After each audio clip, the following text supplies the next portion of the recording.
ප්‍රාග්ධනය නිසා අයිතිකරුවන් යොදන ප්‍රාග්ධනය නිසා හිමිකමෙහි සිදුවන වැඩිවීම හැර හිමිකමෙහි සිදුවන අනෙකුත් වැඩිවීම හිමිකමෙහි සිදුවන අනෙකුත් වැඩිවීම ආදායම් ලෙස හැඳින්වේ.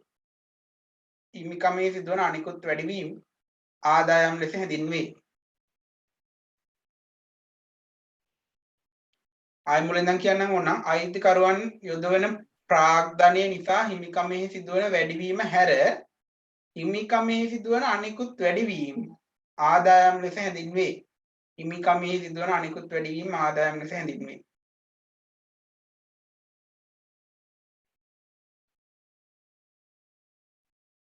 හරිද?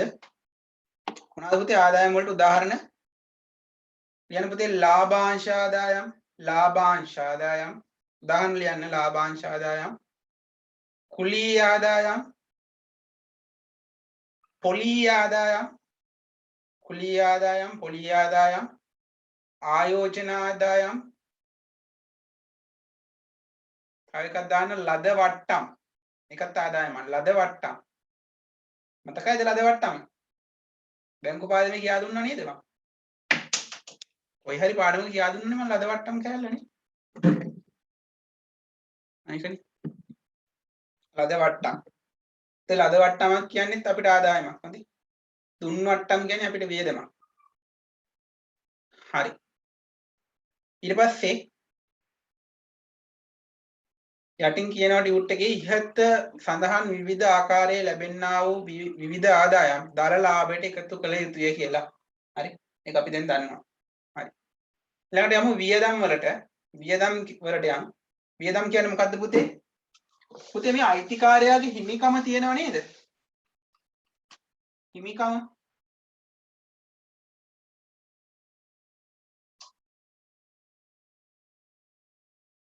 අයිතිකාරයාගේ හිමිකම තියෙනවනේ හිමිකම වෙනස් වෙන්න බලපාන ගනුදෙනු හතරක් තියෙනවා රයිට් මේක ඔයාලා දන්නවා ඇති හිමිකම වෙනස් වෙනවා හිමිකම වෙනස් වීමේදී හිමිකම වැඩි වෙන්න බලපාන ගනුදෙනු තියෙනවා හිමිකම අඩු වෙන්න බලපාන ගනුදෙනු තියෙනවා පුතේ හිමිකම වැඩි වෙන්න බලපාන ගනුදෙනුවක් තමයි අමතර ප්‍රාග්ධනය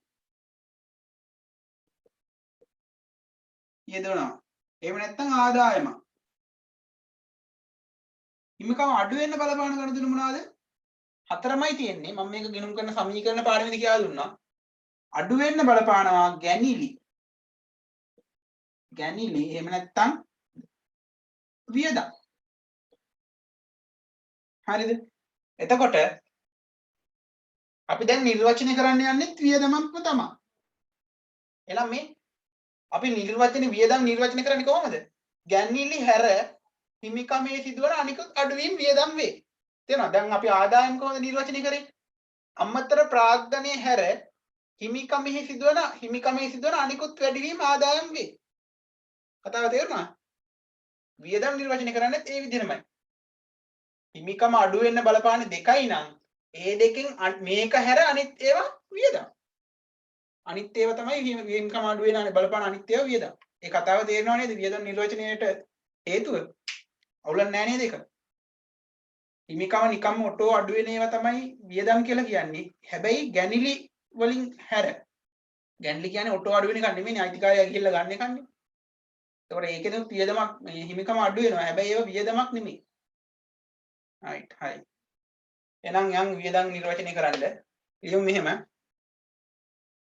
ලියන්න මෙහෙම. ගැනිලි නිසා හිමිකමෙහි සිදුවන ගැනිලි නිසා හිමිකමෙහි සිදුවන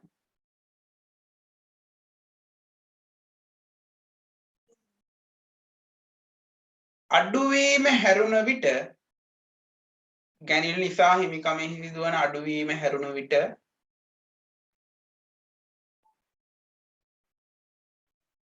අඩුවීම හැරුණු විට ගැනිලි නිසා හිමිකමෙහි සිදුවන අඩුවීම හැරුණු විට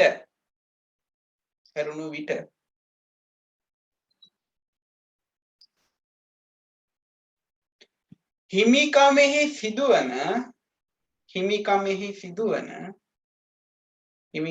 සිදුවන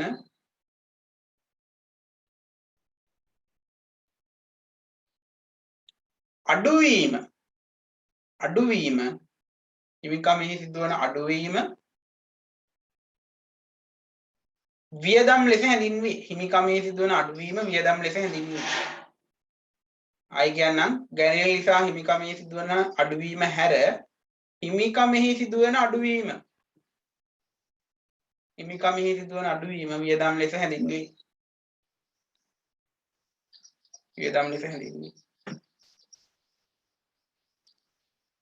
right.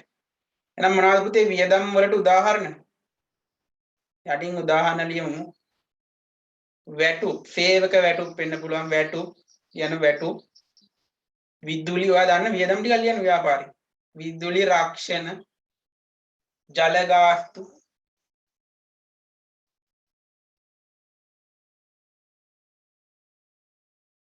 ඇති නේද? පොඩ්ඩක් ලියන්න. හරි. ඔව් දුන් වට්ටම්. right. ඊට පස්සේ මෙන්න බලා ගන්න.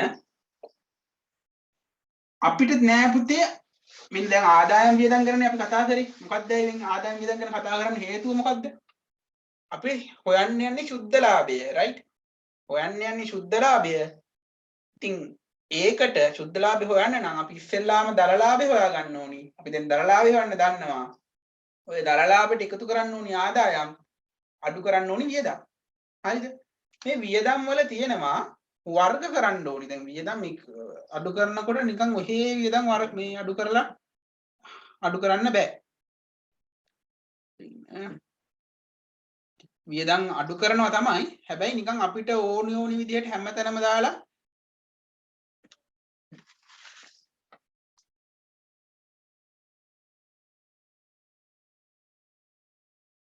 වියදම් අඩු කරනකොට ඒ වියදම් වර්ග කරන්න වෙනවා අපිට. හරිද? ඉතින් ඔව් ඊළඟට තියෙන වියදම් වර්ගීකරණනේ. හරි.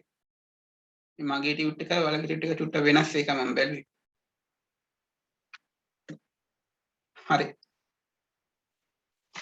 වියදම් වර්ග කරන්න ඕනේ. මේ බලන්නකෝ දැන් අපි මෙන්න මෙතනින් හිතන්නකෝ මෙතනින් මම ගන්නවා දල ලාභය.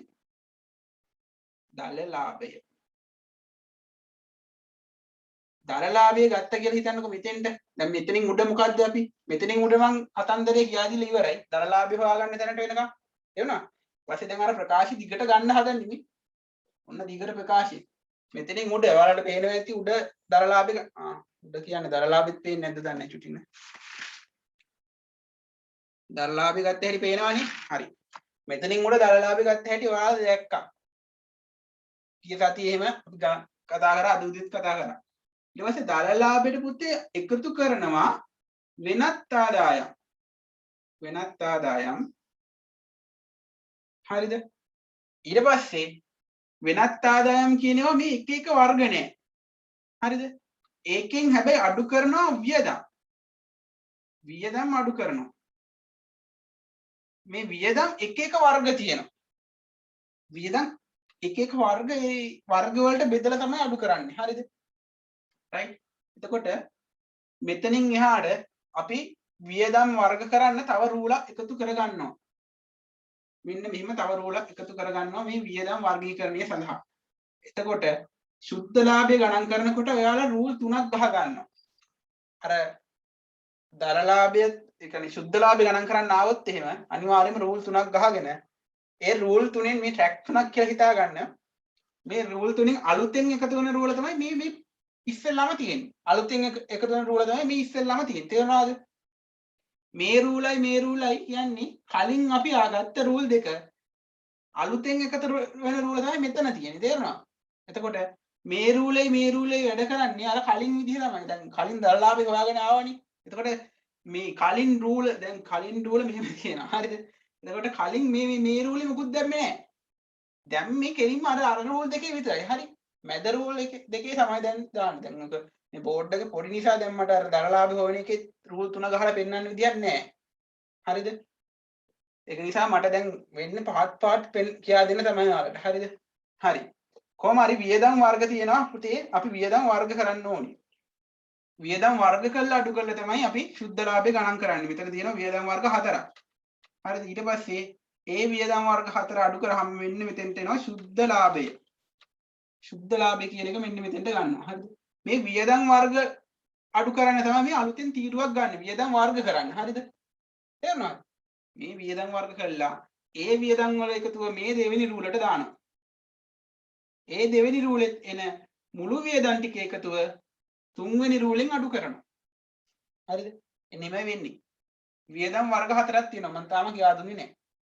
තේරුණා නේද මේ කරගෙන යන වැඩි මම අර නිකන් අන්තිම කෑල්ල මම කියා දුන්නේ. දලලාභය ගන්න දන්නවනේ ඔයා. ඒ දලලාභය ගන්නේ අන්තිම රූල් දෙකෙමි. අන්තිම රූල් දෙක තමයි ඉස්සෙල්ලාම ඉඳන් මම කතා කරේ. දැන් සුද්ධ ලාභ ගණන් කරනකොට තව රූලක් එකතු වෙනවා. හරිද? ඒක මම කියා දෙන්නම් පස්සේ. පස්සේ ඒකට වෙනත් ආදායම් දෙවෙනි රූලේ දාන්නේ. මේ දෙවෙනි රූලේ මේ ටික ඔක්කොම වියදම් වර්ග වෙන නිසා දැන් වෙනත් ආදායම් දෙක තුනක් තිබ්බා කියලා ඒ දෙක තුනේ එකතුව තුන්වෙනි රූලට ගන්නවා. හරිද? ඊට පස්සේ වියදම් වර්ග වෙනවා. එක වියදම් තියෙනවා. ඒවා වර්ග වෙන විදිහ කියා දෙන්නම්. ඒ වියදම් වර්ගවල එකතුව මෙතෙන්ට අරන් මේ එක වියදම් වල වර්ගවල එකතුව මේකට අරන් ඒකෙන් මේකට පන්නනවා. හරිද? එහෙම තමයි මේක තියෙන්නේ. රයිට්. වියදම් වර්ග 4ක් තියෙනවා. ඔන්න වියදම් ටික මම කියා දෙන්නම් දැන්. මේ වියදම් පළවෙනි එක තමයි ව්‍යාපාරය දැන් කරගෙන යනකොට සිදුවන වියදමක් තියෙනවනේ ඔය දැන්. පළවෙනි වියදම තමයි ආයතන හා පරිපාලන. ඔයාලට ගොඩක් වෙලාවට මේ ආයතන කියන එක දෙන්නේ නැහැ. පරිපාලන වියදම් කියලා තමයි දෙන්නේ. පරිපාලන වියදම් කියලා මතක තියාගන්නකො. ආයතන හා පරිපාලන වියදම් තමයි වියදමේ හරිම නම. දැන් ඔයාලට හරිම නම නෙමෙයි සිලබස් එකේ තියෙන්නේ පරිපාලන වියදම් කියලා තියෙන්නේ. රයිට්. ආයතන කැලල ඕනේ නැහැ හින්දා. ආයතන කැලල මම කපන්නම්. පළවෙනි වියදම පරිපාලන වියදම්. පරිපාලන වියදම්. මොකද පුතේ මේ පරිපාලන වියදමක් කියලා කියන්නේ? කමන්න අපි පස්සේ කතා කරමු. පළවෙනි වියදම් වර්ගය තමයි පරිපාලන වියදම්. දෙවෙනි වියදම් වර්ගය තමයි බෙදා හැරීමේ වියදම්. බෙදා හැරීමේ වියදම්. මේ වියදම් වර්ග right.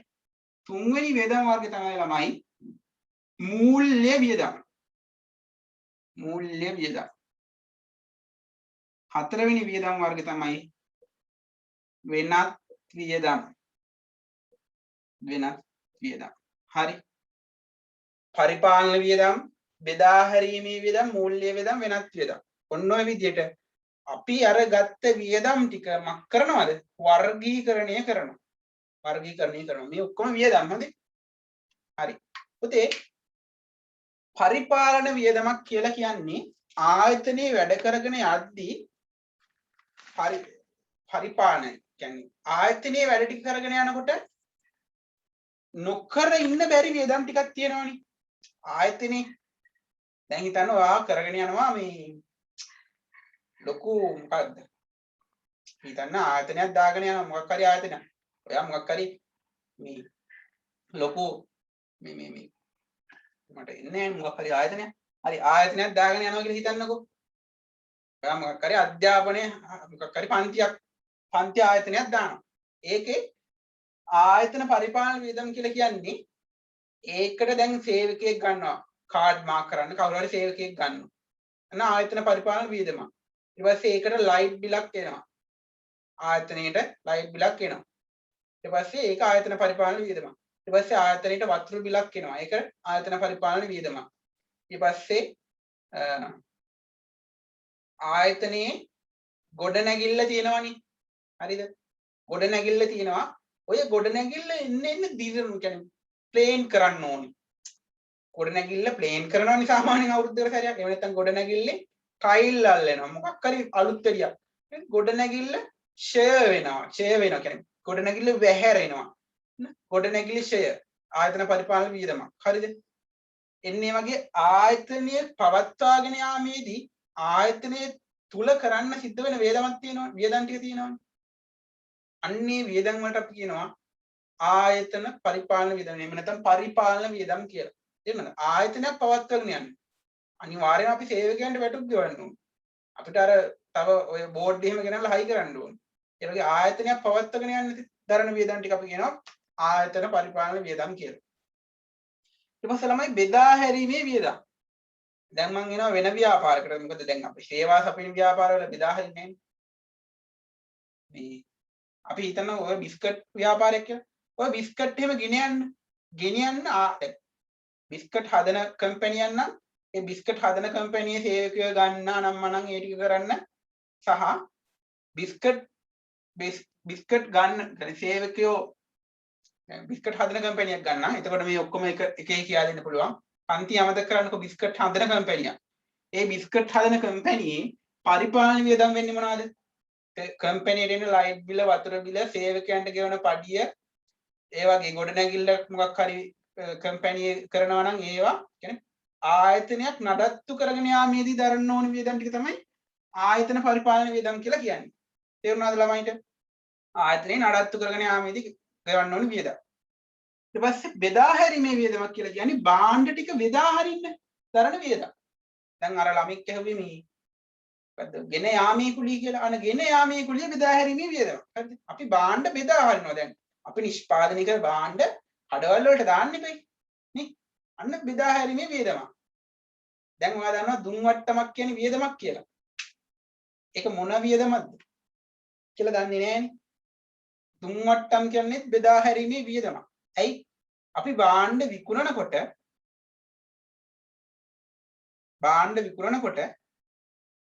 මේ කට්ටියට විකුණන්න දරන වියදමක්. හරිද?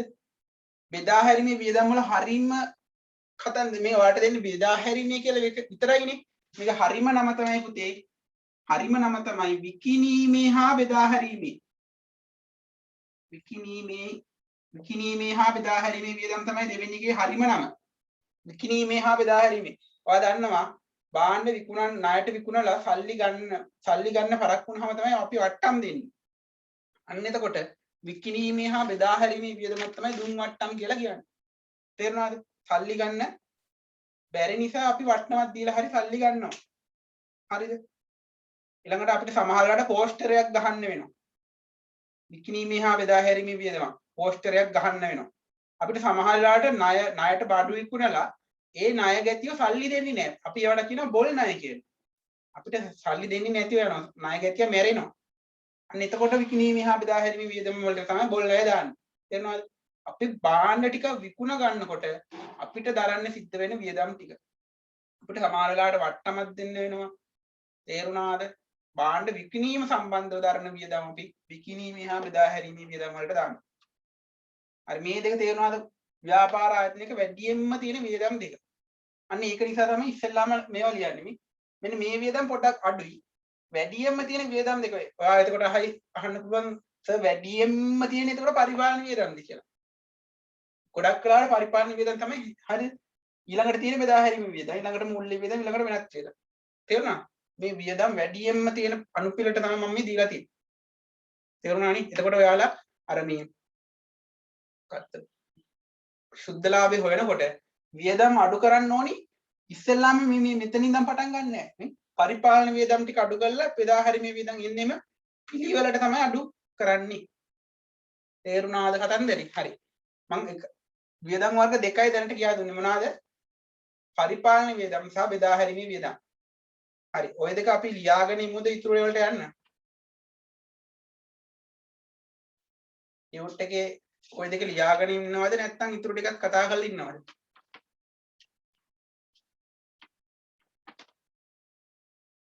මේ බැලුවේ ඔයාලට මූල මේ ලාභ හෝ අලාභ ප්‍රකාශයක් ආකෘතියක් තියෙනවද කියලා හොඳ ආකෘතියක් යොට් එකේ නෑනේ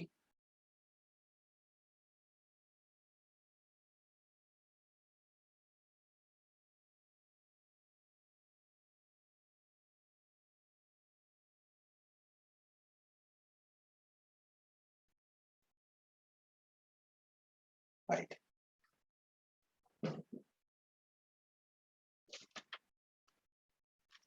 හරි ඊළඟ දෙකත් අපි කතා කරලා ඉමු. මූල්‍ය වියදම්. පුතේ මූල්‍ය වියදම් කියලා කියන්නේ අපි මොනවා හරි දැන් මූල්‍ය කියන්නේ මොනවද? සල්ලිනේ. අපි ව්‍යාපාරයට සල්ලි හොයනකොට ඒ සල්ලි හොයනවා වෙනුවට අපි සල්ලි හොයන්න යනකොට අපිට වියදමක් දරන්න වෙනවා. උදාහරණයක් අපි බැංකුවෙන් ණයක් ගන්න යනවා. බැංකුවෙන් ණයක් ගන්නේ අපිට සල්ලි ඕනි නිසානේ. අපිට සල්ලි හදිස්සියක් නිසා තමයි බැංකුවෙන් ණයක් ගන්න. එතකොට ඒ ණය ගන්නකොට අපිට සල්ලි හම්බ වෙනවා. ඒක ඇත්ත. හැබැයි ඔය ණය වෙනුවට අපි හිතන්නේ රුපියල් 20000ක් ගත්ත කියලා. අපිට 20000 වෙනුවට 30000ක් විතර ගෙවන්න වෙනවා. ඇයි? බැංකුව නිකන් දෙන්නේ නැහැ නේ. බැංකුව පොලියක් ගන්නවානේ. අන්න අපි අපිට සල්ලි හොයන්න තව වියදමක් කරන්න උනා. පොලියක් ගෙවන්න උනා. බැංකු පොලි. ඔයා දන්නවා පොලිය කියන්නේ වියදමක් කියලා. එහෙනම් සල්ලි හෙවීමේදී අපිට මුදල් සෙවීමේදී හෝ මුදල් ගෙවීමේදී අපිට වියදමක් කරන්න සිද්ධ වෙනවා. අපි ඒවට කියනවා මූල්‍ය වියදමක් කියලා. තේරුණාද? කතන්දරේ.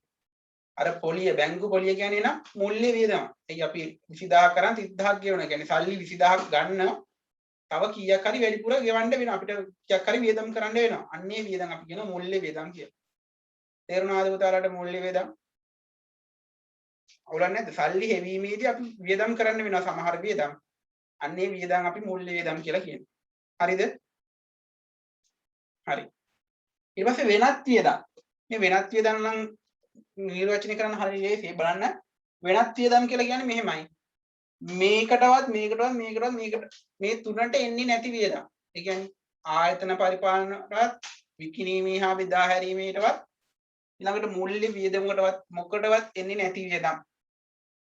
මේ තුනට ගහන්න බැයි නම් අන්තිමට වෙනත් වියදම් වලට දානවා. ඒකට උදාහරණයක් තමයි ගන්න ඔයාලගේ ව්‍යාපාරයේ එකපාරට බඩු තොගය තියෙනවානේ බඩු තොගය ඒවා මේ මොකක් හරි වෙලා මේ විනාශ වෙනවා. තොග හානියක් කියලා අපි කියනවා. තොග හානි කියන එක ආයතනය නඩත්තු කරගෙන යනකොට දාන්න වියදමක්වත් බෙදා හරින්නකොට යන වියදමක්වත් මූල්‍ය කියන්නේ සල්ලි හොයනකොට යන වියදමක්වත් නෙමෙයිනේ. ඒක නිකන් ඇති වෙන වියදමක්. තොග හානියක් කියන්නේ එහෙනම් මොන වියදමක්ද? වෙනත් වියදමක්. හරි. බඩු තොග හානියක්. ඊට පස්සේ ව්‍යාපාරේ ගින්නක්. ඔන්න වගේ ඒවත් වියදම්. ඒවා දාන්නේ වෙනත් වියදම් වලට. මොකද? හරි. බණ දේශනා ඉවරයි. තේරුණා නම් සාදු කියන්න පුළුවන්. අන්න හරි හොරකම්. ඒවා. තොග හොරකමක් එහෙම කියනවා නම් ඒවා වෙනත් වියදම්. මොකද කියන්නේ? තේරුණාද කට්ටියට? චුට්ටක් හරි තේරෙනවද? මේක මේ නෝට් එක දෙනකොට ඊට වඩා හොඳට තේරෙයි. උදාහරණත් එක්ක බලමු. ළමයිගේ ප්‍රතිචාර ආසාදු කියනවා කට්ටිය. අවුලක් නැහැ නේ? හරි. එහෙනම් යමු අපි නෝට් එකට. ෂෙයා පාරක් දාන්න.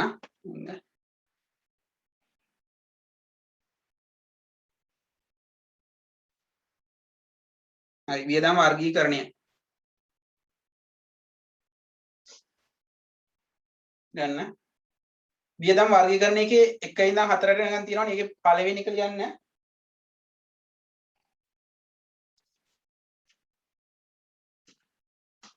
පළවෙනි එක ලියන්න.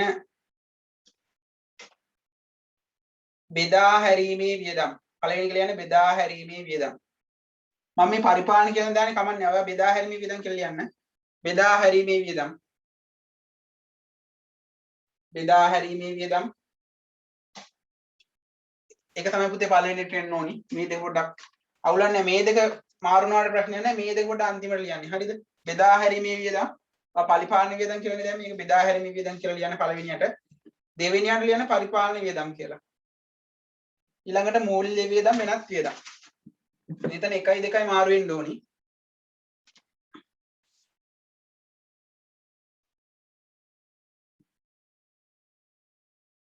පුතේ ඇත්ත කතාව මෙතන හරිනම් එන්න ඕනි පරිපාලන වියදම් තමයි. ඉතින් ඔයාලගේ සිලබස් එකේ තියෙන ඉස්සෙල්ලාම බෙදා හැරීමේ වියදම් දාන්න කියලා.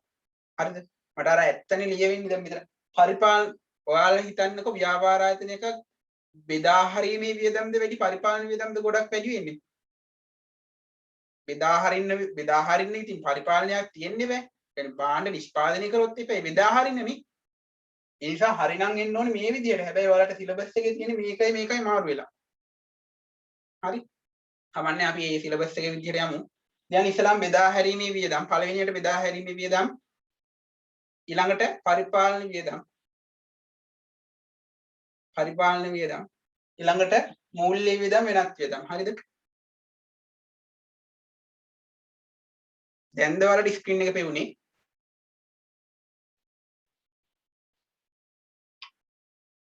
ළමයි දැන්ද පෙවුනේ ස්ක්‍රීන් එක? මම මේ දැන් මෙසේජ් එකක් ආවා දැන් තියෙනවා කියන්නේ. කමන්නේ. රයිට්. අපි යමු ඉස්සරහට. බෙදා හැරීමේ වියදම් කියන්නේ මොකක්ද කියලා ලියා ගන්න තියෙන්නේ.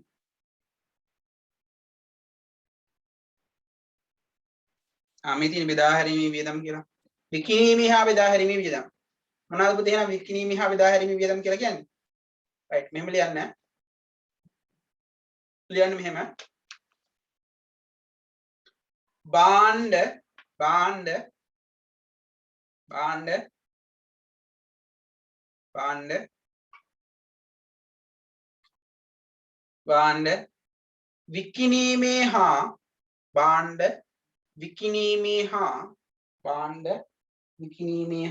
භාණ්ඩ විකිණීමේ හා භාණ්ඩ විකිණීමේ හා බෙදා හැරීමේ කටයුතු සඳහා භාණ්ඩ විකිණීමේ හා බෙදා හැරීමේ කටයුතු සඳහා භාණ්ඩ විකිණීමේ හා බෙදා හැරීමේ කටයුතු සඳහා භාණ්ඩ විකිණීමේ හා බෙදා හැරීමේ කටයුතු සඳහා භාණ්ඩ විකිණීමේ හා බෙදා හැරීමේ කටයුතු සඳහා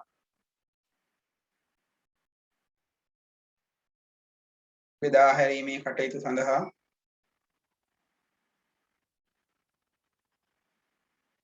භාණ්ඩ විකිණීමේ හා බෙදා හැරීමේ කටයුතු සඳහා දරණ වියදම් වේ. භාණ්ඩ විකිණීමේ හා බෙදා හැරීමේ කටයුතු සඳහා දරණ වියදම් වේ.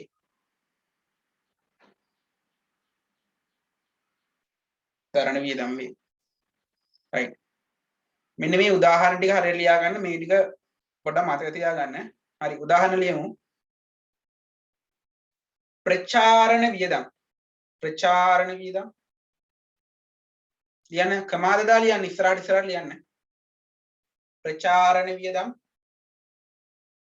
ඊළඟට බොල් ණය ක්‍රමාදදා ලියන්න බොල් ණය ප්‍රචාරණ වියදම් බොල් ණය දුන් වට්ටම්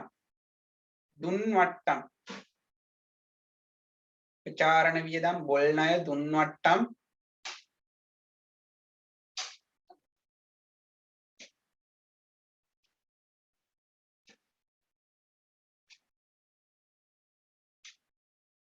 හරියටම 12ට කට් වෙනවා ළමයි මේක.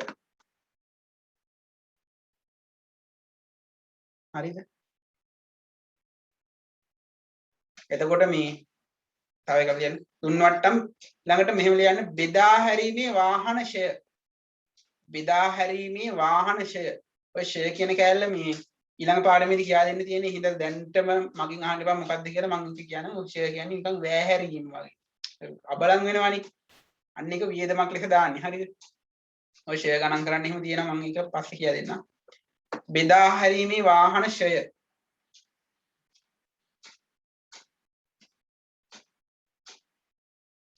බෙදා හැරීමේ වාහන ෂය කියලා ලියන්නේ මෙහෙමයි.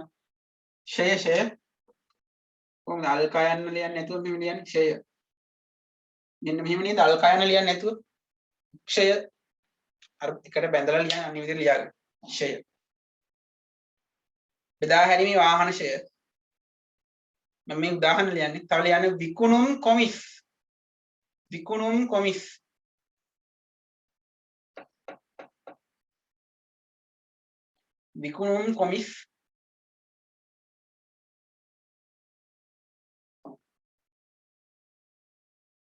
තව කල්යන්න වෙළඳ සේවක වේතන අනිවාර්යයෙන්ම වෙළඳ කියලා තියෙන්න ඕනේ. වෙළඳ කියන්නේ විකුණන දැන් විකුණන්න මිනිස්සු යනවනේ. එයාලට මේ කොමිස් එකක් දුන්නොත් එහෙම පඩියක් දෙනවනේ. විකුණුම් සේවකයන්ට පඩියක් දෙනවා නම් ඒක විකුණුම් මේ විකිණීමේ හා බෙදා හැරීමේ වලට එන්නේ.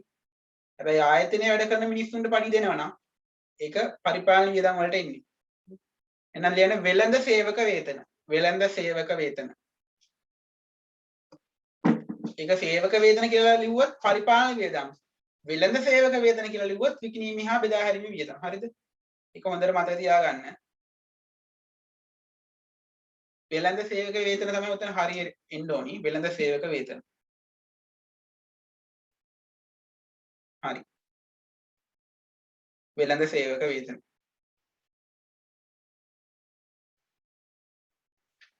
right. එන්නේ නම් පරිපාලන වියදම් වලට විකිණීමේ හා බෙදා හැරීමේ වියදම් ඔක්කොම ලියාගත්ත නේද? අවුල නැහැ නේද? පරිපාලන වියදම් වලට යන්න. හරි පුතේ. thanks. ලියන්න මෙහෙම පරිපාලන වියදම් වල ව්‍යාපාර ආයතනය ව්‍යාපාර ආයතනය ව්‍යාපාර ආයතනය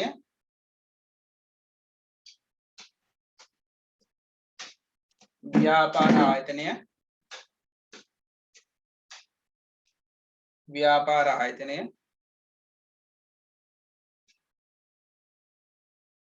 වෙනුවෙන් හා ව්‍යාපාර ආයතනය වෙනුවෙන් හා ව්‍යාපාර ආයතනය වෙනුවෙන් හා ව්‍යාපාර ආයතනය වෙනුවෙන් හා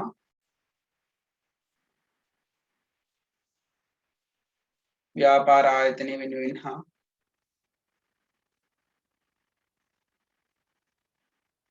ව්‍යාපාර ආයතනය වෙනුවෙන් හා එහි පරිපාලන කටයුතු වෙනුවෙන් ව්‍යාපාර ආයතනය වෙනුවෙන් හා එහි පරිපාලන කටයුතු වෙනුවෙන් පරිපාලනය කියන්නේ නඩත්තු කටයුතු හොඳේ වෙන මොකවත් නෙමෙයි ව්‍යාපාර ආයතනය වෙනුවෙන් හා එහි පරිපාලන කටයුතු වෙනුවෙන් පරිපාලන කටයුතු වෙනුවෙන් පරිපාලන කටයුතු වෙනුවෙන්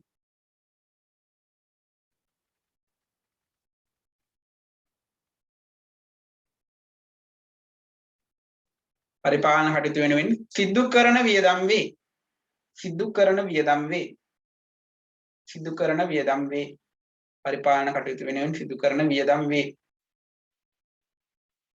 හරිද සිදු කරන වියදම් වේ හරි පරිපාලන කටයුතු වෙනුවෙන් සිදු කරන වියදම් වේ හරිනේ රයිට් ඒකටත් උදාහරණ ලියමු ලියන්න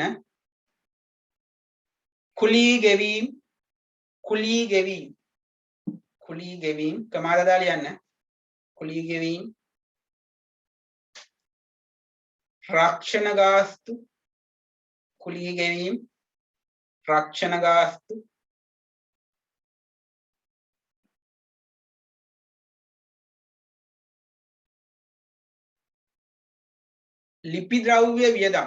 ලිපි ද්‍රව්‍ය වියදම් දැන් ඔයාලා ඔෆිස් එකක් කරගෙන යනවා නම් කොච්චර කොළහෙම යනවද නේ ලිපි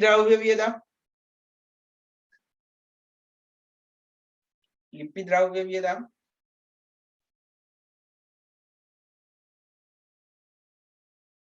ඊළඟට ලියන්න පරිපාලන ගොඩනැගිලි ෂය මං කිව්ව ගොඩනැගිල්ලක් එහෙම මොකක් හරි කැඩෙනවා නම් එහෙම ඒකත් වියදමක් පරිපාලන වියදමක් පරිපාලන ගොඩනැගිලි ෂය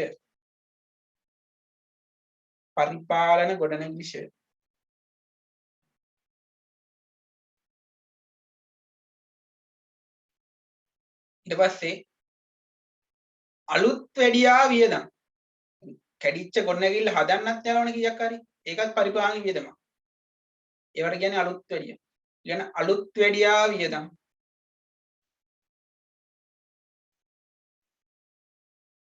අලුත් වැඩියා වියදම් විදුලි ගාස්තු ඇති නේද විදුලි ගාස්තු ඔය ඇති ඕනනම් ජල ගාස්තු ඒවත් තියෙනවා රයිට් ගාස්තු මේ සේවක වැටුප් ලිව්වේ නෑ නේද ඒකත් ඕනනම් ලියන්න සේවක වැටුප් අතන ලිව්වේ මොන සේවක වැටුප්ද? වෙළඳ සේවක වැටුප්. මෙතන ලියන්නේ සේවක වැටුප්. තේරුණාද? මේ දෙකක්. වෙළඳ සේවක වැටුප් කියන්නේ මොකද්ද? භාණ්ඩ විකුණන්න ගෙනියන සේවකයන්ට වෙළඳ සේවකයෝ කියන්නේ. මෙතන ලියන්නේ සේවක වැටුප්. සේවක වැටුප් කියන්නේ භාණ්ඩ හදන්න එහෙම සේවකයෝ ගන්නවනේ අන්නේ කට්ටියට. ඒ කියන්නේ ආයතනයේ තුල ඉන්න සේවකයන්ට ගෙවනවා. තව කල්යන්නේ සේවක වැටුප් පරිපාලන වියදමක්. හරි. නැත්නම් ඔයාලට ඔක කැපලෙනවා. ඒකයි මම ඔක දුන්නේ. right? right. ඔක්කොම හරිනේ? හරි. එතකොට තව විනාඩි 3යි මේක තියෙන්නේ. ඉතින් මේ විනාඩි 3 නිකන් කලබලයට ඔක ලියලා වැඩක් නැහැ. ඊටු වියදම් දෙක. ඊටු වියදම් ටික මම ඊළඟ සතියේ කියලා දෙන්නම්. හරිනේ? එහෙනම් මේ අවුලක් නැද්ද? එතකොට අද එතකොට ලබන සතියේ වෙද්දී අපි මේ අනිවාර්යෙන් මේව ගානක් හදන්න සෙට් වෙනවා.